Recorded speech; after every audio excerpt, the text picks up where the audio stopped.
So good afternoon and welcome, ladies. So far only ladies, but we might have some gentlemen connecting. Welcome to actually the first session or the first virtual coffee talk of She Leads. This is an initiative organized by She Leads, and it's the first one that we have in 2022. And I'm so excited.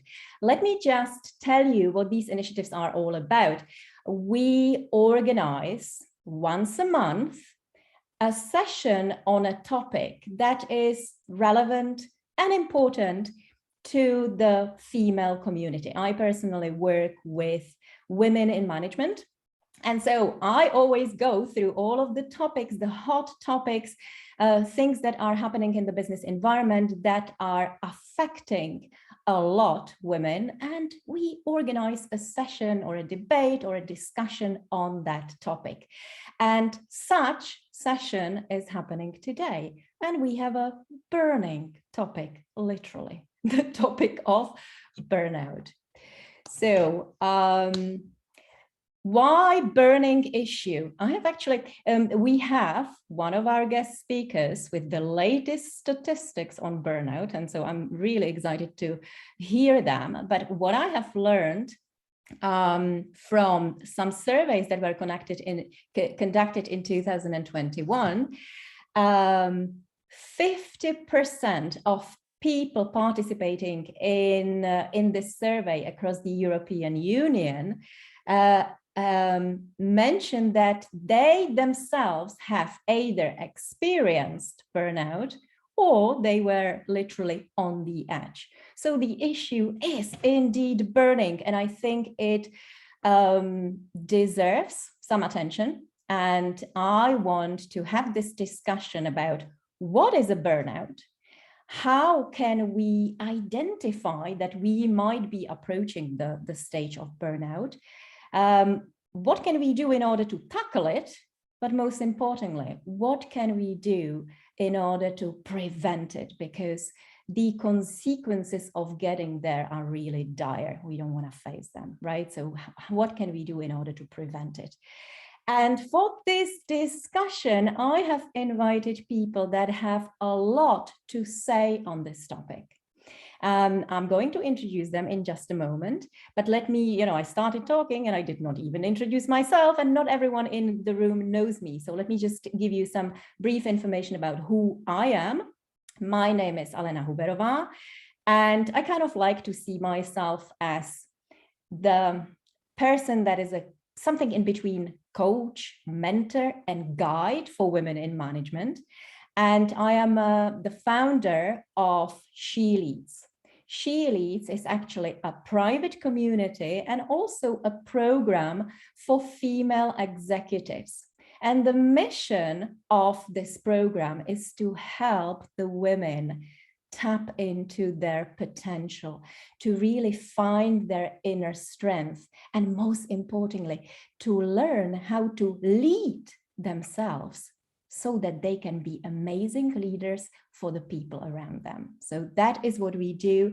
If any of you in here in the room is kind of looking for coaching, looking for some guidance, and you would love to do it as part of a group, please talk to me, because the She Leads program is opened and we're welcoming new participants in the month of February. Okay, so drop me a message if you want to know more. That's it about me.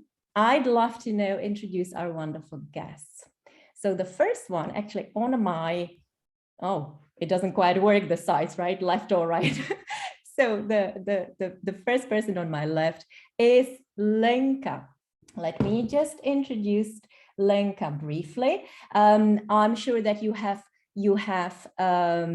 seen the posts in which I have introduced each of the speakers more detailed. So if you need more details, you can certainly check that. But Lenka is a head of agile transformation at the Raiffeisen Bank in the Czech Republic. She also happens to be the president of the Project Management Institute here in the Czech Republic. Yeah, I forgot to mention, I physically sit in the Czech Republic right now in Prague. And Lenka is also a guest lecturer at the Vienna University of Economics and Business, and she also often acts as a mentor. So that's our first guest speaker. Lenka, welcome. Super excited to have you in here, and thank you that you said yes and you are willing to have this informal discussion on the topic. The next speaker is Alena Kanapova. She's actually literally sitting in Slovakia, if I'm not mistaken, in Bratislava, right? In the capital, okay. And Alena is a health public service industry lead in Danubia Advanced Technology Center, which is part of Accenture in Slovakia. So that's about Alena. Alena, welcome. Thank you for being here. And last but not least, we have Zuzana Relevska, which is also, to my knowledge, sitting in Slovakia physically, right? So Zuzana is a managing director. She's also a leadership coach and organizational psychologist at the Wellbeing Advisory in Slovakia. So can you see, in between us, just so that you know, we have many, I don't dare to say how many years of corporate experience. Yeah. So those of you who are coming from the business world, from the corporations, well, we can resonate with you a lot.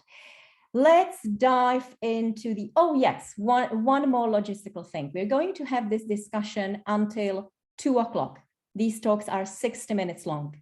If any of you have got specific questions that you didn't submit in writing, because some of you did, after 2 o'clock, we will have a space of few minutes and we will be able to take questions live, yeah, just for a few minutes before we close the session. That part will not be recorded. We will stop the recording at 2 o'clock. Otherwise, I encourage you to comment in the chat. Yeah, we want to hear what your thoughts are on the issue. We want to hear whether you relate to the experiences that we will be discussing. So chat, yeah, chat with us. That's it, ladies. We're ready to dive into the conversation. So the first thing that is on my mind that I would love to hear from you is how is it that you realized that something was not quite right? What were the early symptoms or early signs that you detected in yourself? And you thought, oh, I might be close to a burnout. So Lenka, since you're here, the first one on my left, I want to hear from you. Right. Hello, welcome everyone. Welcome to our call. So I would actually, you know what, not answer your question that straightforward, because I think that the point is that it really depends on your experience with burnout, if you can really detect it. Because I have to say that in early stages of my career, I was not that aware of what's going on. And so there was some risk or situations that I got myself into without even realizing what is actually happening. Only because then there, of course, there were some consequences. Only after that, when I learned, I became much more aware of these symptoms. And so right now, I also kind of like don't let myself to go in a burnout. I more work on prevention or trying to, you know, do things which helps me not to get there. But the early symptoms would be actually pretty much easy. You really feel like you're doing something and you're like, this doesn't make sense anymore. It's not giving me anything back. You know, I'm just like so tired of this. But whenever I have this feeling, I know, oops, like, okay, so find a way to recharge your energy and prevent anything bad happening. Oh, sorry, I was unmuted. Right. So you say that for you, kind of you lost the meaning in the activities that you were doing, right? You lost sense. Why is it that I'm doing this? I'm a little bit fed up. I actually hear this a lot from people. They almost, I'm not talking about you, Lenka, but what I find that a lot of people, they not only they lose this sense of meaning and they become less productive, but they become somewhat more cynical about their work. and about the environment and about what the company does. So that's quite interesting. Yes, thank you, Lenka, for sharing that. I would love to know whether Alena has experienced something similar or she detected something else. Okay. Good afternoon, everybody. Well, first of all, I would like to mention that we typically perceive burnout as primarily linked to work. But I have seen cases, and it was also my case, that it was a result of situation when you are simply overwhelmed by things happening on, let's say, multiple fronts. In my case, it was combination of like very demanding, challenging client assignment, which I was leading as a program manager, overlapping with a very complicated situation at home, which was representing a huge challenge for me. And I think that the break-even point after juggling for a few months between these two difficult situations was that I just had a breakdown coming back from a client meeting, traveling in an elevator with people from the client, like CIO and chief IT architect, and they were like complaining about something, and I was like in a need of stepping out of that elevator. I just stopped it, I went out, and I ended up in tears. And I told myself, come on, this is really the final point, and you have to do something with that. And it's not that I was not aware that something was going on, but before that, probably I was not able to admit it at that much extent. And I was not ready to start addressing it. And it was the final point when I told myself, okay, let's do something about it. I don't want to do this anymore. And when you said that, what is this point, or what is this feeling you have when you are on the edge of the burnout, or when you just going into the burnout, is I want to get out of this situation. Yeah, I want to stop it. It doesn't make me feel good, and I need to make some huge change. Yeah, and also when I saw some cases of my colleagues, even recently, it was very similar. It was like, okay, I just delivered the notice because I don't want to do this anymore. Yeah, so everybody has different approach how to deal with it, but I think that it's really like, I want to get out of the situation which is not making me well. Yeah, and I want to get better. Yeah, I can no longer tolerate this, right? Mm-hmm. It's almost as if the body starts screaming, right? Maybe the body is telling us, it's giving us very gentle signs. Hey, maybe this requires a bit of focus, a bit of attention, but we somehow consciously or unconsciously choose not to hear it, right? Until the day comes and the body starts shouting, that's it, I've had it, and I cannot tolerate this anymore. So Alena, you said that you had a combination of factors. There's been a tremendous workload because you've been involved in a very complex, difficult, time-consuming project, and then there's been a situation at work. I also find that this is probably quite common, and now Susanna will tell us more about that, that it's never just one thing, right? It's a combination of factors. And it's really good when we really start listening early on, so that we don't get to that stage of almost no return, right? So yeah, thank you, Alena. Susanna, I know that nowadays in your work, you very much work with clients that are going through this, but you have had an experience with burnout yourself. Is that true? Yes, that's why I'm doing what I'm doing. So good afternoon to all of you. I'm really glad that both ladies mentioned their experience because I could just follow up on that. My experience was a bit different because my body just stopped me. I was not aware that something is wrong. I was mother of 2 young kids. One of them was 1.5 years and the second was 3 years. And I came back to work. So I was working, then I came home, and I was actually really like going on autopilot. I just didn't know what's happening. Unfortunately, one day, a Sunday afternoon, I wanted to start my working week, like everybody on Sunday afternoon starts in a corporation. And I tried to write some emails. However, I was not able to see. So I lost my sign. And I was so scared what's happening with my brain, or I don't know what. So I closed it down and I went to sleep.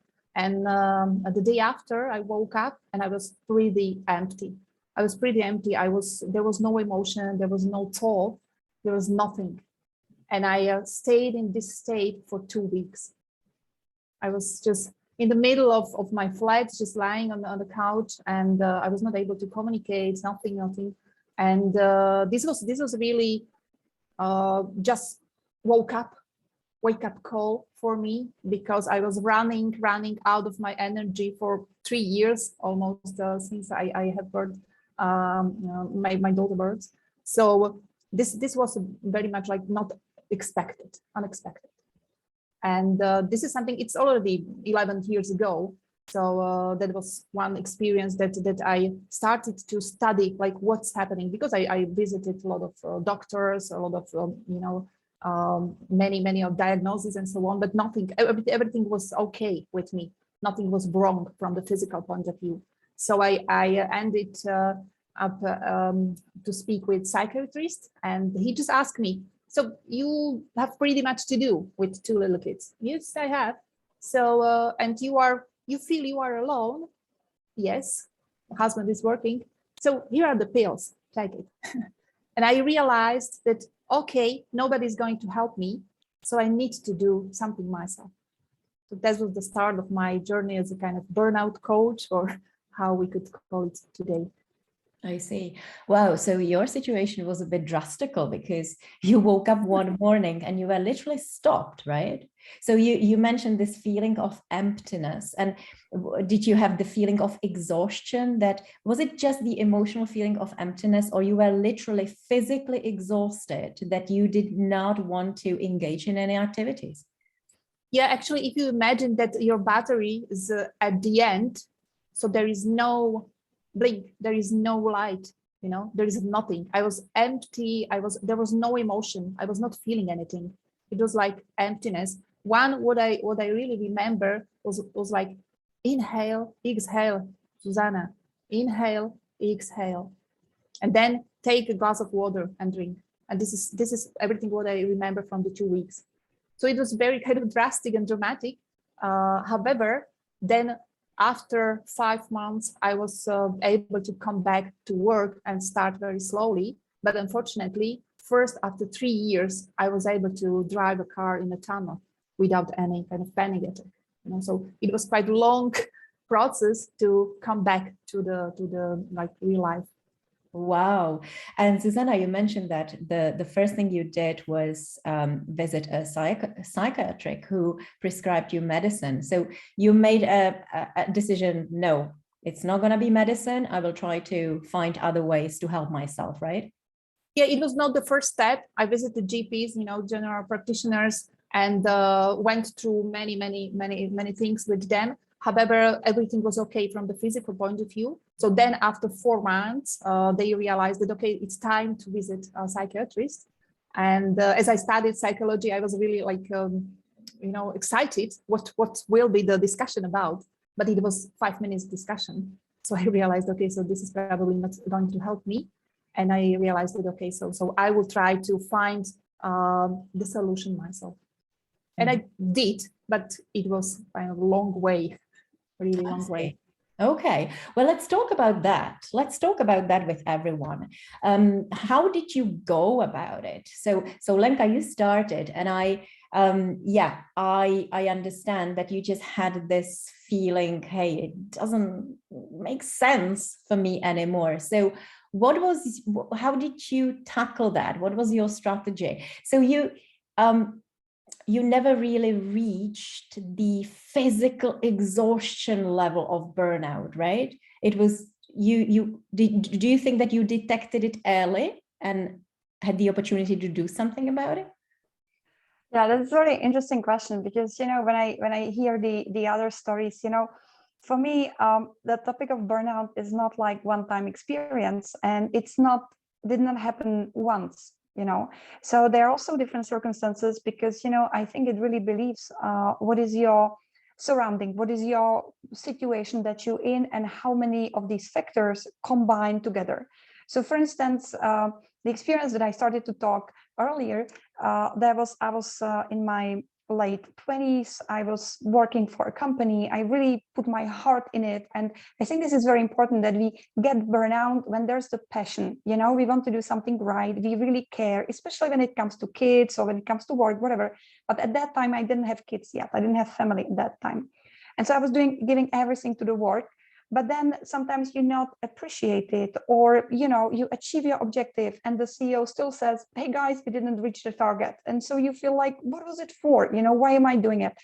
And so of course physical exhaustion comes, but without kids it was easy to fix it. I typically changed the job. I went for a vacation. This is not helping for too long. You realizing there's some problem, I should address it, but still without a family, you can leave the situation like Elena was doing. I need to get out. This is not working for me anymore. But then later on, once you have family, and right now I have 3 kids, the things get much more complicated, because with the birth of my 3rd son, it was a very, very difficult situation. And again, I will not go in details. I don't think it's necessary. It was very crazy. I started to have physical issues. I started to hear voices in my head. All the stuff that you can imagine, but you cannot walk away from that, because there is this baby and 2 other kids. And this is much harder. And I think that if there is not this option walking out anymore, you really need to start at working on how do you address the root causes for the situation, and then how do you work with yourself to prevent it. And this is very different. Once I had a panic attack, because with my boyfriend at that time, we came to one mountain in Czech Republic. I was very tired, and he said, let's climb up. And I collapsed. I collapsed on the ground. I was unable to move because I was going through divorce. I was going through so many hard things. And then he said, let's climb the hill, which normally would be easy activity. It would be fun. And my body, my muscles, I just blocked myself. I started to cry, and I said, I'm not going up the hill. And it was like, you look like a crazy person, like what's going on? It's just a hill, but you just can't do it anymore. But this was, I would call it like a micro burnout. There are much heavier situations in life. And I think that it's nice to detect something is going on. But once you have family and you cannot walk out, you really need to start working like, okay, I cannot afford to get in burnout. I have to start make changes right now, because otherwise it's not going to end up good. So Lenka, what did you start doing then? What was your approach? Well, so I have to say, I have several techniques, but I think that it can be summarized like, when you think about burnout a little bit from engineering standpoint, I like the metaphor with battery, right? So you burn out when you use all the energy in your battery, right? So that's why you need to have your strategies, how you add energy back. And this can be very individual. This can be very different for everyone. I don't believe there's like a single recipe. And again, we all know it. You go to a gym, but then you come back to the situation again, right? Or you take a break from the work, but then you get back. And I think this coming back is hard. So for instance, what I'm doing recently, and that's why I have so many activities, like you see me as president of Czech Republic PMI, because I do things which just gives me joy to balance the other difficult parts. I also do sports. I still do full vacation, but then I come back.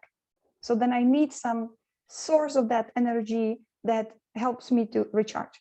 And also another very simple technique that everyone can do, whenever I have a success, which can be as little as, I don't know, writing meeting minutes, because you have some notes and you just put it on paper, send email, done. Whenever it's done, you acknowledge it. I did it. It doesn't matter how small it is. I washed my hair this morning, done. Good job, Lenka.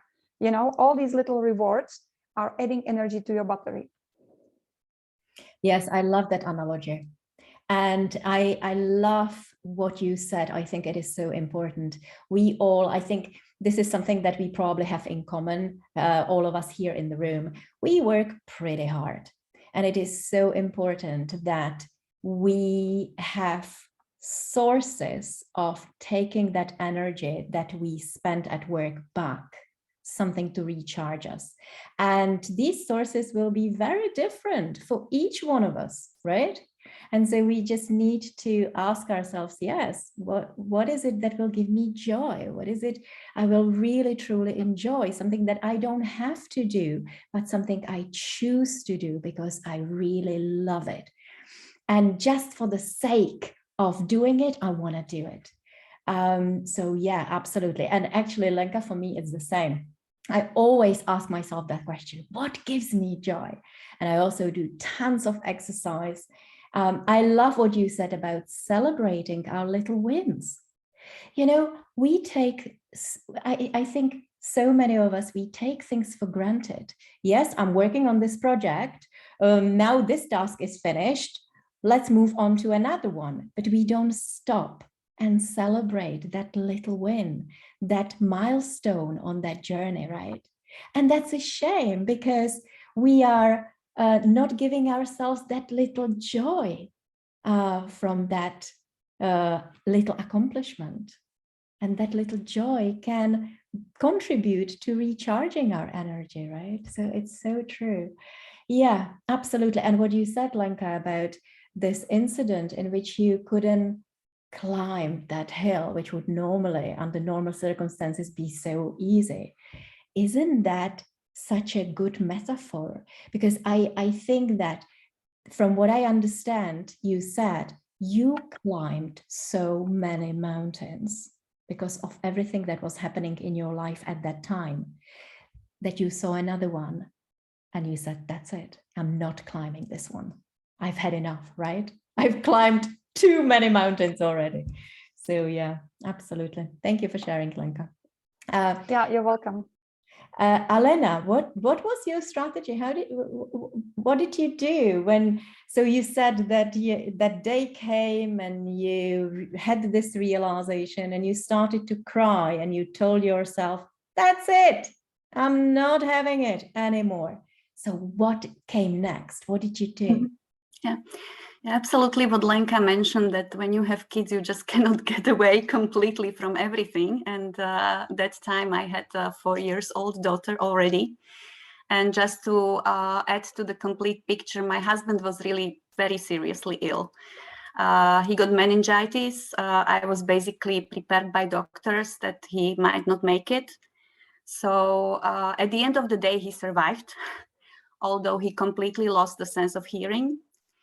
He spent like a few months in hospital. So in addition to having this tough job, I was the only one taking care of my daughter. And somehow I was, you know, surviving on the adrenaline for a few months, but suddenly my battery was also down. So I told myself, okay, my daughter and my family is my priority. So I need to cut it at this part of the work. So I think that the first thing was admitting to myself that it's not a failure and that nobody will actually be angry with me if I just tell them that I can't stand it anymore and I need to have a change and I need to take a leave of absence or something. And so I went to my boss and I told him, look, I need to take a few months off because it has been too much. I need to recharge, start looking for my replacement. And once I told this, I was relieved completely. Once they started to look for a replacement and I saw the light at the end of the tunnel, I started to feel much better. And another thing which is quite interesting, and it's also related to this physical condition, we were trying to have the second kid with my husband for a few years already during that time. And I went to the doctor and I told him, look, there's something wrong. We need to start addressing it somehow. And he told me, okay, come next month and we will do the tests and we will start addressing it. And once I announced I'm leaving for a leave of absence, I got pregnant. The next month I came to the doctor and I said, look, you don't need to solve anything because I had a positive test. So this relief was also, I think, very much linked to my physical condition. So basically what happened next was that I said, look, I'm pregnant. So I'm not leaving now, but I'm ready to support my replacement for a few additional months, but in much lower pace. And then I went for maternity leave, and I must say that I stayed there for 3 years, and I was not missing a work at all. I was really happy. I was enjoying it. My daughter was in the first grade when my son was born, so it was perfect timing. Of course, the return after 3 years was quite tough, but I don't regret it. Yeah. And what Lenka mentioned, that it actually was not the first time when it happened to me. Yeah, but before that, it was easier to manage it. That's completely true. Yeah. And my key takeaway out of this was you have to speak up, because nothing wrong will happen if you just share your concern with your supervisor or your colleagues and you ask for help. Usually they help you. Yeah, it's nothing wrong about that. And when it happened for the first time to me, it was when my daughter was like 2 years old and I was really working hard. And after a few weeks of having a tough project, when I was working overnight because I need to spend some time with my daughter during the day and so on, I came to my boss and said, look, I can't stand this anymore. Please, can I get somebody else to help me? And he told me, why didn't you tell me sooner? So sometimes we try to be perfect, and there's no need. Yeah, we don't need to be perfect in each area of our life, and we should not be afraid to ask for help, because usually it will somehow resolve itself. Yeah. So that's my key takeaway. Yeah, I totally agree with you, Alena. You know, sometimes we have such a feeling of guilt, right? Hey, they put me in this position. I'm managing this project. I have to complete it. There is no other way. Well, there is other way, right? We can ask for help. Sometimes things become a bit too much. So it's okay to voice it out. It's okay to ask for help. But yeah, it's this feeling of guilt. For many of us, there's also probably a fear of failure. Oh my God, you know, I thought I would manage this. I'm not managing it. I'm failing. So there is a lot of kind of inner negative feelings that stop us from asking for help earlier, right? Until the body says, that's it, I'm not having it anymore. Thank you, Alena, for sharing. And now, Susanna, since you've done this yourself, and you have gone through this exploration of what is burnout all about and how can we tackle it. What do you find as effective strategies of getting ourselves back on track? Yeah, so thank you for sharing the experiences. Actually, the burnout is a spectrum. You know, we have very different experiences because we have very different lives. So that's why we face probably the same issues, but we bring very new insights to that. So after my experience, I started to rebuild myself. You know, starting like Lenka mentioned, acknowledging and praising myself for coming to the shop, you know, having conversation with my mother, really like stone after stone, I tried to rebuild myself. However, I was also pretty full of the feeling of guilt, because I when I was in work, in office, I was missing the time with my kids. When I was with my kids, I was missing the time in the office. And this is pretty much, you know, the major feeling what I felt. What was one kind of insight out of this experience? I came back to the work what I loved and what was my passion. You know, I was working in an American corporation, and it was like very dynamic environment, and I love it there. However, I got project manager role, and I was leading many projects, and I was new in the team because after 3 years, the team has changed, and my manager was not able to set me some kind of goals or, I don't know, boundaries or, something to really like help me with the direction. And I was used to work as much as possible to be successful, to bring my creativity and bring all my passion to the work. So I was working on all the fields pretty much more than was expected, because I just didn't know the expectations. So this is something what we really could highlight, that if you are going to put your efforts and energy, you really need to have some boundaries in terms of expectations and in terms of some goals, because this might actually lead you to hell. I started, sorry? Yeah, no, I absolutely agree. Boundaries is an issue for a lot of us. And I think not having healthy boundaries is a direct road to burnout for many people, right? Because we simply say yes to all the demands that are coming from the external world. And we constantly say no to our own needs, right? So boundaries, oh my God, what an issue. Yeah. Yeah. So I didn't mean to interrupt you, Susanna.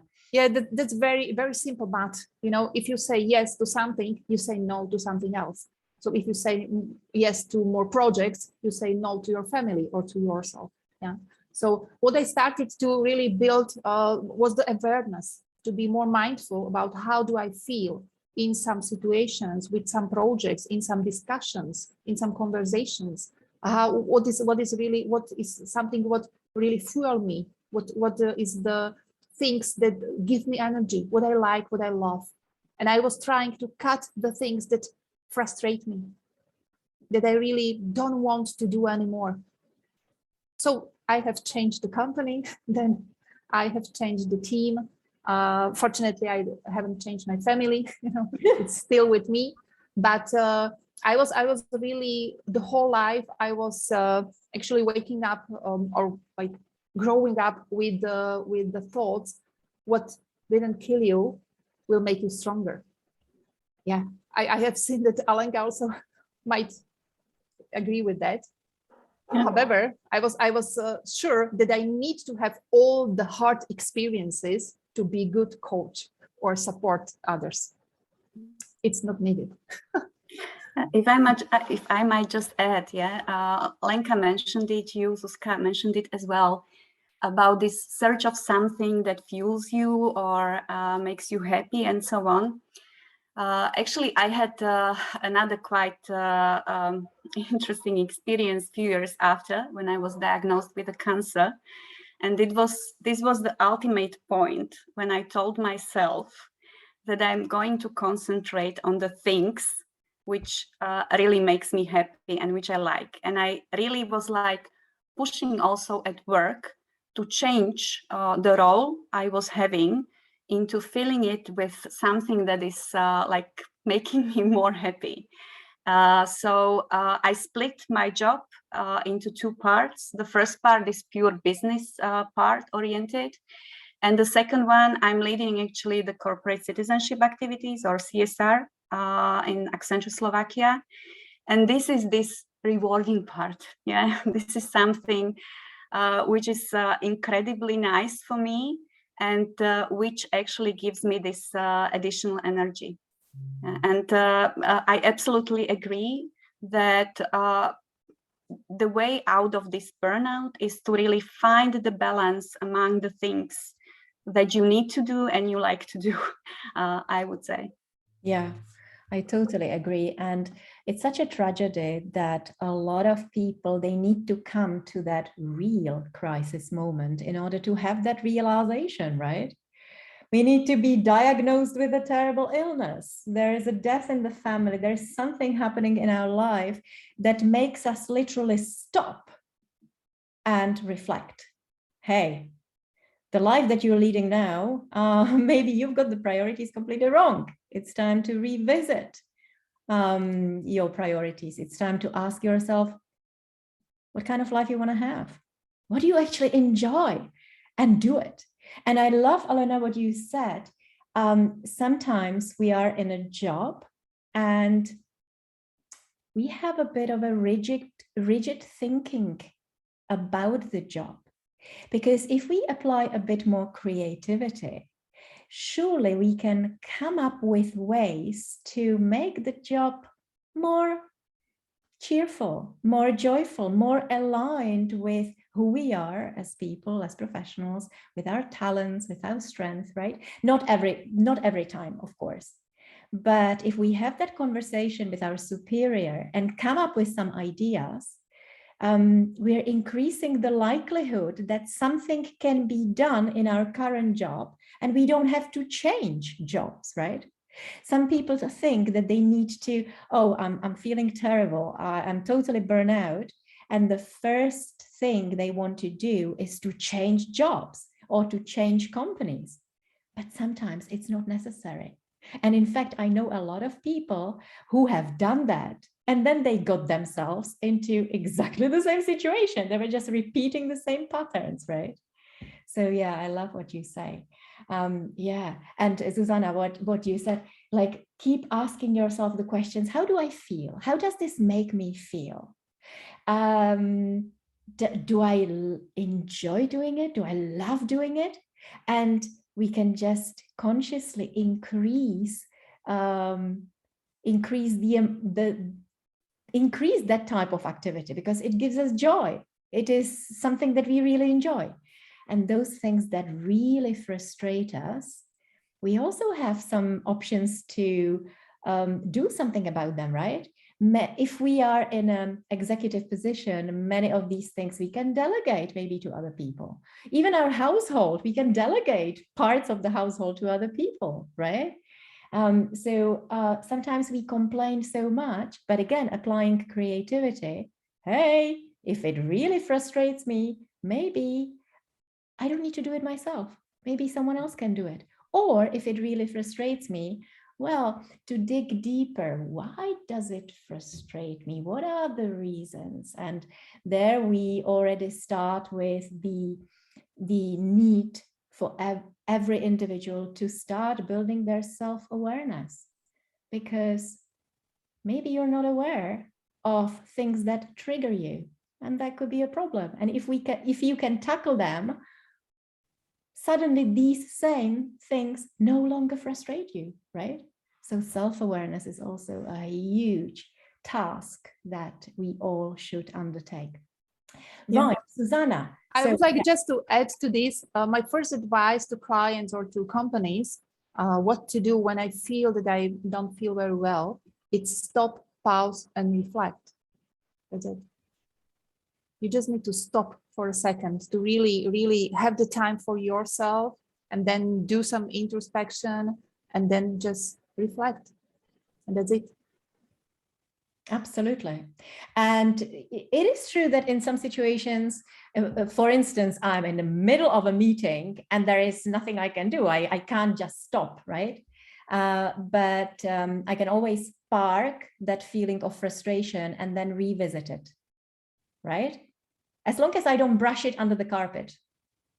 If you don't pack it and ignore it, then it's okay. If you just stop it, if you just make some breath exercise, you know, inhale for 3, exhale for 6, it's just a few seconds and you are much more calm, right, in the situation. But really then to go and reflect why I was so angry about that, why I was so frustrated about that, because then you can accept and work with it, not just ignore and pack it and capsule it somewhere down.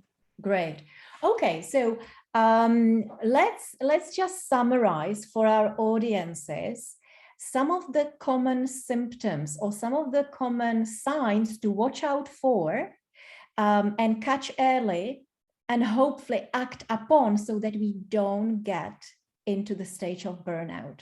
So I heard from you ladies that it might be simply physical exhaustion, that the body can't take it anymore. Then I also heard that it can be, hey, this doesn't make sense to me anymore. That emotional emptiness, right? I lost meaning or I lost purpose in this work. I guess it can also be very negative emotions, kind of dark moods, feeling of frustration, feeling of anger during a prolonged period of time, right? What else, Susanna? Did I forget something as an important sign that it might be coming?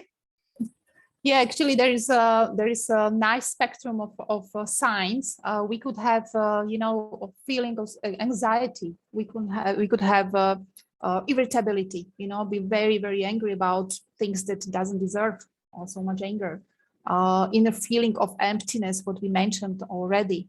Loss of pleasure. From like work, family, sex, even. That's everything are the signs that we need to be aware of. Then in terms of behavior, also when we are working with some colleagues, if we see that they lack concentration, lack the ability to make decision. This is very common in management roles, in senior leaders. They just stop and they just don't know how to consider, how to analyze, because the brain is overloaded. It's really like very exhausted. Negativism, when we see that the self-talk of people is negative, they really are speaking not very nicely about them, their skills, their capabilities, and so on. So there are many things from the physical point of view. There might be some indigestion, sleep disorders, palpitations, many things that you can really, it's new for you. However, you need to be aware that something is happening probably more than 2 or 3 months and it's coming back. That's really, really very dangerous then. Okay. And Susanna, these same signs that we can detect on an individual level, if we're managing other people, we can detect them in other people, right? These are the same signs. Yeah. You mostly will see the behavioral changes. Yeah, the self-talk, then the lack of performance, the performance is going down. Yeah, absolutely. So in there, I am interested. So if I understand that here amongst our audiences, we do have people that manage people. So what happens if I'm the manager and I see that something is going on with one of my team members? How do I go about it? Is that what would be an adequate way to support that person so that they can maybe start helping themselves with my support? What would be an adequate thing to do as a manager? If I may, just recently I had 2 cases like this. The first one, it was my colleague and friend, I must say, who just notified me that she delivered a notice and she wants to leave the company. And I was like surprised what was going on. So I just immediately called her and discussed with her. And based on my previous experience, I really recognized that this is a burnout. This was completely the showcase of the situation when she had some issues with her supervisors. They were pushing her for a job or for a role which was not really in line what she could afford, looking at her family situation, and so on. And basically, I didn't give up on her and I started to address it. Yeah, so I told her, look, wait with this notice. Let's try to figure out whether we can help you somehow by changing a role. She told me she was very tired of having the client-facing role. So I said, okay, let's try to figure out whether we can find a role which would not be client-facing, which would be internal, because it's obviously less stressful, and so on. And we resolved it somehow. Yeah, so I think that it's very important to ask people regularly how they feel. And if there is some issue and they are open to communicate it, then you have to act upon it. Mm-hmm. Yeah, because maybe if I was waiting like for 1 week, she would have left already. Yeah, mm-hmm. But since we started to address it immediately, she's fine now. Yeah. She transferred from one entity to another within Accenture, but it's much, much better now. Yeah. And like just 2 weeks after, I had a very similar case. A colleague approaching myself, which I didn't know before very well. We had some few interactions. And he also told me that, look, if you know about some other role or some other job in your entity, can you help me? Because I'm just ready to leave. Yeah, so somehow probably I built the reputation of being able to help these people, and they come to me. But I think that it's exactly what needs to be done. And it's very sad that there is one comment in the chat saying that what to do in the situation when your management doesn't offer the help. Well, it's very sad. Yeah, and I think that we really need to do a lot of awareness activities in our companies, because sometimes these people, they even don't do it intentionally. They just don't know what they are facing. Yeah, so we need to educate our managers about the mental health issues like burnout intensively. Also, I myself, without the knowledge I have now, in the past, I would probably react in a different way. Yeah, so we need to really invest a lot into the education about the mental health. Yeah, I totally agree. And this is actually a beautiful transition into the last part of this talk. What can we do on the organizational level in order to support our employees, and also in order to educate the people who are managing people so that they can support their team members? Right. So not everyone is as wonderful as you, Alena, and has that kind of experience and is able to provide a very good advice. So we need to. So what would you say? Some kind of awareness sessions for the executive managers, so that they're aware what can happen potentially with their employees. What else can be done apart from educational sessions so that our employees do not burn out? Yes. I can again, maybe very briefly, a few years ago in Accenture Slovakia, we launched this mental health program. It was in the time when it was not so fancy. But we started with these awareness sessions. So we had a bunch of workshops on the topics like anxiety, burnout, addictions, and so on. Then the next level was, of course, creating a group of so-called mental health allies. So we have employees who received additional education with this respect, and people know that they can come to them. Also, what was very important, and it's running here at our company for more than 10 years now, I think, it's employee assistance program. So basically they have 24/7 hotline with psychologists to be able to call them, not only them, but also their family members and so on. And of course, the COVID even brought this topic into more attention. So we really started to organize dedicated sessions on resilience, for example, the dedicated sessions to support our people also on the family front, yeah? How to deal with kids, how to deal with partnerships, and so on. And I think that all this can help the people to be mentally better, let's say, in the mentally better state. Yeah. Yes. Yeah.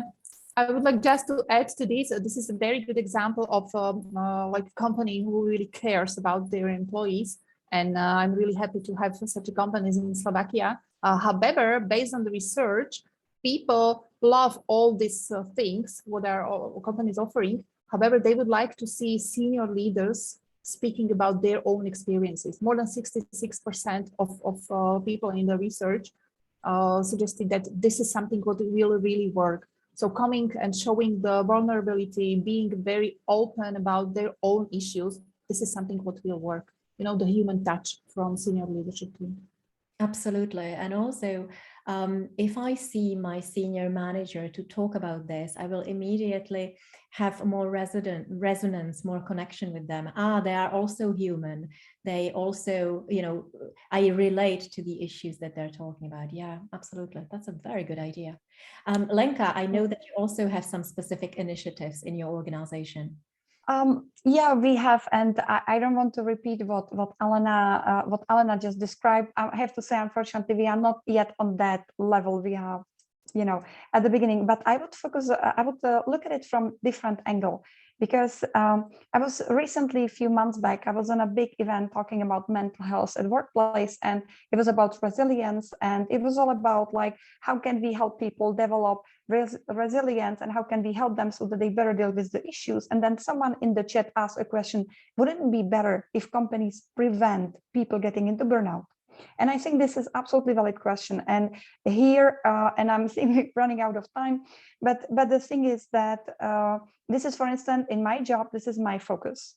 How to educate managers, how to work with teams, and how to change the working methods and approach to work so that we prevent it. Because we try to, when you look at some most common reasons why burnout is happening, for instance, a workload. So there are ways how you can still do a lot of work, but not feeling overwhelmed. Because that's a huge difference, is the work is literally just falling on you from every corner of the company, or if you can stay focused and have some tasks that you work step by step. It makes a huge change in the way how you perceive the amount of work which is coming to you.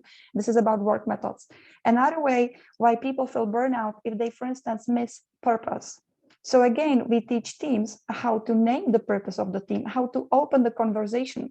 And we have to be patient when we hear from people. We don't see a purpose of our team. We don't see purpose of the job. We don't understand the company strategy. We don't know why we're here. So then we immediately see that there is a risk which can then explode later. Another very important thing is, and this is so important, especially right now when we are, most of us, working in this remote session. Another root cause for burnout is at work, if people don't have community where they can share their feelings or talk to. And so, for instance, just a very practical thing that I do with my team, every second week, we have a short session, 30 minutes. We call it Fun Office. And Fun Office, because we cannot see each other physically anymore for a long time, for a long time. So you need to know each other, to trust each other, to come and confess, to speak up. You need to have at least some basic trust. So we do Fun Office, where the point of Fun Office that we don't talk about work, we don't work, we just have fun and learn something about each other. So just to have example, yesterday what we were doing, everybody sent a picture of their fridge.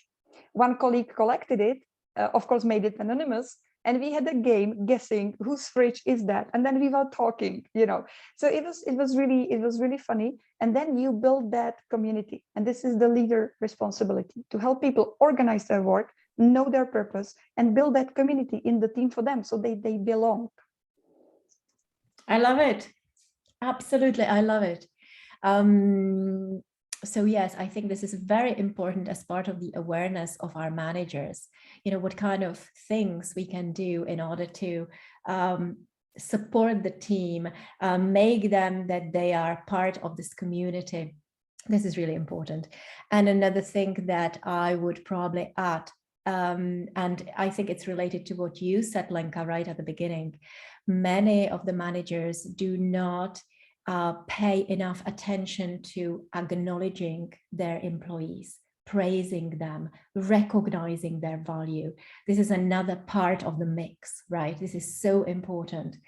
And also provide them with that feeling of psychological safety. Yeah, that if I am having a bad time in my personal life, I know that I will be supported by my manager. The feeling of psychological safety is so important. And I hear so many people telling me that they get none of that from their own bosses. In fact, quite the contrary. Hey, if you don't like it, you know where the door is. Oof. Yes, Susanna.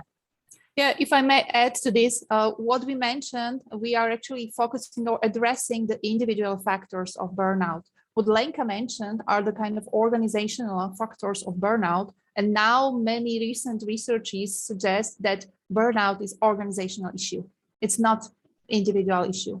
So psychological safety is the prerequisite for really like building the open culture or well-being in the companies, which is really the same as supporting performance, you know, with purpose, really have people who are engaged and who are productive, but who are also happy and at the same time. Yeah. So the organizational factors, there is like really huge also science behind that. And we need to switch the mindset to go to these solutions. Yeah. But we are actually not there yet. Pandemic and COVID helped a lot. So we need to work a lot on that. Wonderful. Ladies, I would love to have this conversation with you for much longer, but we're kind of running out of time. And so, as I said, this conversation is for 60 minutes. We're going to close it with one little tip from you, a little final tip from you, and then I will stop the recording. And if there is anyone in the audience who want to ask a live question, we will still be able to take it. We have a few minutes more to go. Okay, so I will ask each one of you, Zuzana, Alena, and Lenka, what would be just your final tip for our audiences? What is that thing that we can do as individuals or we can do as managers in order to create a better life for ourselves and not have to get to burnout? So Zuzana, you were the last to speak. You're the first one.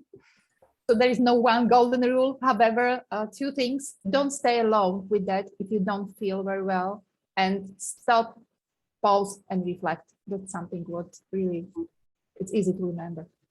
I love it. Stop, pause, and reflect. If you can't stop at that moment, park it, but revisit it. Reflect later on. Thank you, Zuzana. Alena. I will maybe come back what I already told when we talk about organizations. I think that the key is awareness and openness, open discussion about these topics, because sometimes people just don't know how to deal with it. And we have to change it. And that's my point of view. Absolutely. Yeah. If we are not aware, we have no options. We cannot do anything about it, right? So the awareness is the foundation of it all. Great. Thank you. And Lenka?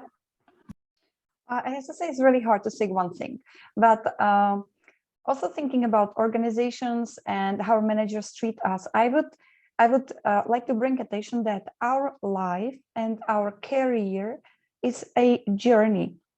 And I would recommend everyone to challenge their views on how things should be done. Because I'm in a career for something like more than around 20 years. And management styles 20 years ago was very different. It's really like result focused. I don't care, if you stay longer, just get it done, right? And so I was, 20 something years, I was absorbing it. I believe this is the way how world works. This is how I manage people, right? But we constantly have to challenge our views and to be more aware and learn and educate also ourselves so that we understand that this is really not the right way. So that's one thing. And then the other practical, the life journey. I mean, we really need to be aware of ourselves. And then from a workplace, I would recommend, if you have any opportunity to fill in a questionnaire, like self-assessment, self-awareness assessments, whatever, always do it. It's not about criticizing you or whatever. It helps you to understand yourself better. So whenever opportunity you have, do it and reflect on that. And it will help you understand if you are at the right place at your company, because maybe you're doing a job that simply does not fit you. So there's never late to change it, but you need to understand what is the right job for you, what makes you happy, what makes you satisfied. Absolutely, Lenka. Yeah, and this is actually what my aim is as part of the She Leads program. We literally learn people to lead themselves and their lives first before they even attempt to lead other people. And it starts with self-awareness. Who am I? Why am I feeling like that? What do I want from life, right? That's so important. Ladies, it's been such a pleasure. And to everyone who stayed right till the end, thank you for being in here. I'm going to stop the recording right now. And if any of you want to ask your question live to any of our guest speakers, please, now will be the time to do it. So I'm going to stop.